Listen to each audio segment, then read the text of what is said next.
అట్లానే అధ్యక్ష రజక సోదరులు ఉన్నారు అధ్యక్ష, వీళ్ళంతా చాకల ఐలమ్మ గారి వారసులు.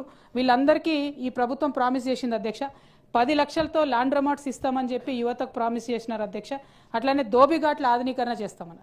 అంతేకాకుండా ఇప్పుడు రజకులందరూ కూడా ఎస్సీలలో చేర్చాలనేటటువంటి డిమాండ్ ఒకటి ఉంది అధ్యక్ష. రజక సమాజం ఎస్సీలలో చేరాలని డిమాండ్ చేస్తుంది అధ్యక్ష. దాని మీద ఆలోచన చేయవలసిందిగా ప్రభుత్వాన్ని కోరుతా ఉన్నాను అధ్యక్ష. తెలంగాణలో ఉన్నటువంటి రజకుల జనాభా దామాష ప్రకారంగా రజకులను ఎస్సీ జాబితాలో చేర్చాలని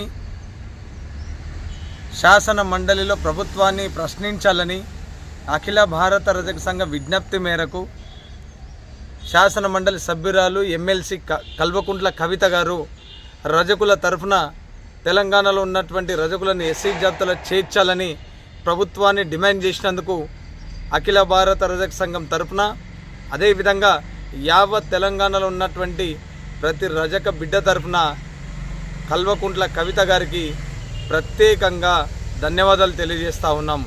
గతంలో రేవంత్ రెడ్డి గారి దగ్గర అసెంబ్లీలో మాట్లాడించింది ఇదే విషయం మీద.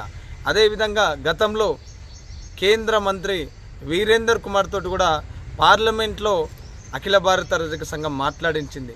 కాబట్టి అఖిల భారత రజక సంఘం పోరాట ఫలితమే, చేసిన ప్రయత్నమే ఈరోజు కల్వకుంట్ల కవిత గారికి యావత్ రజక సమాజం తరఫున, అదేవిధంగా అఖిల భారత రజక సంఘం తరఫున ప్రత్యేకంగా ధన్యవాదాలు తెలియజేస్తా ఉన్నా.